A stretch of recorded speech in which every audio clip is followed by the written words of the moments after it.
Welcome everyone to another Singerreise video podcast. My name is Sarah Silvia and I'm your host.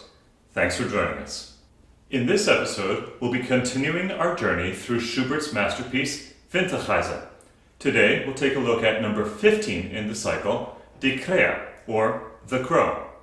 Previously in Winterreise, our hero the Wanderer has been wandering for a day or two, getting a little ways from the town. By now, though, much of the fire that was in him in the first half of the cycle has subsided, and there are no more storms to egg him further. In Die Krähe, the wanderer observes the wintry world that's around him, talks to it, and then finds some comparison to his own supposed misfortunes.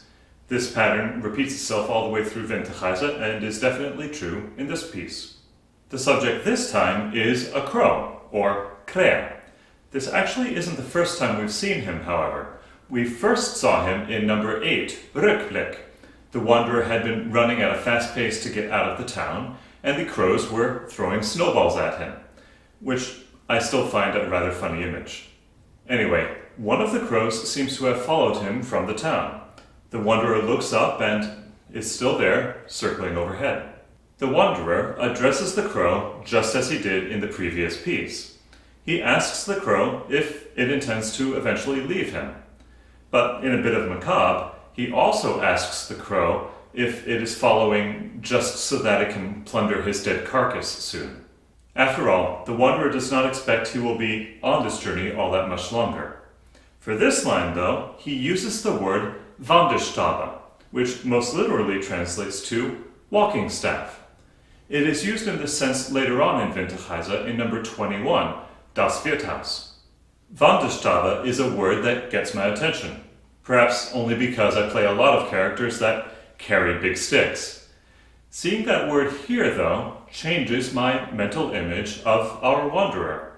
Instead of being an impulsive runaway, now he's got something in his hands. It makes him more of an intentional traveler. In this line, however, the phrase an dem Wanderstabe seems to more accurately translate to on a walking path. Interestingly enough, though, both times the word occurs, whether it's Wanderstab or Wanderstabe, it occurs in the context of loyalty. So, getting back to the crow, the wanderer doesn't seem to mind having it around, whatever its reasons might be.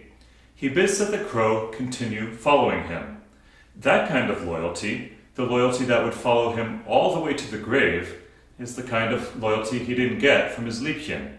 Musically, I love this piece. It's one of my favorite in the entire cycle. To me, it sounds a little bit like the beginning of Disney's Beauty and the Beast, the first one. It has a gentle, magical kind of sound to it. Schubert, however, was probably not thinking of Beauty and the Beast when he composed Die Krähe. There's some 120 odd years in between. Instead, I think he was trying to capture the gliding, circling flight of the crow. One of the ways he does this is through triplets in the piano part. These triplets never stop even once during the piece. I think that means that the crow doesn't land here in this piece, maybe a little bit later. Also, the triplets weave in and out of the right and left hands of the piano. This obviously requires a little bit of sensitivity on the pianist's part. They have to make sure that the melody line remains well heard, despite all of the busyness of the triplets underneath. The melody line also has a bit of a circular nature about it. Several of the lines start off with A, G sharp, A, kind of circling around that A pitch, which for the baritone key is tonic. In fact, even when the tonal center of the piece drifts away from A, every single line in the melody starts on the same exact pitch. The last line in particular is almost entirely just that one pitch, A. Yes, it's split up by a couple of octaves, but still just one pitch. It's like Schubert is acknowledging that wherever our journey goes, it will always end in the same way. We may try to escape our fate, but it will always circle back around. On that happy note, if you want to find out more about the life of a working opera singer or about Winterreise, check out our website singerreise.com. There you'll find a lot of resources and articles all about singing and about Winterreise. You can also follow us at facebook.com/Singerreise. Like, share, and comment on any of the posts in there. That helps more people see Singerreise. You can also follow us at twitter.com/Singerreise. You can use the @Singerreise handle there. And you are presently watching the Singerreise YouTube channel. Make sure to subscribe to that to boost Singerreise and make it show up for more YouTube people. Also, subscribing lets you get email updates every time a new video is released. Finally, there's patreon.com/Singerreise. There, for just $1 or few every month, you can help support the videos that I am producing with Singerreise. You also get patron-exclusive benefits like bonus videos and bonus audio.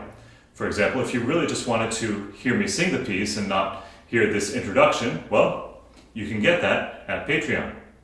Anyway, I hope you've enjoyed this introduction and presentation of Die Krähe, and thanks for watching.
Nun es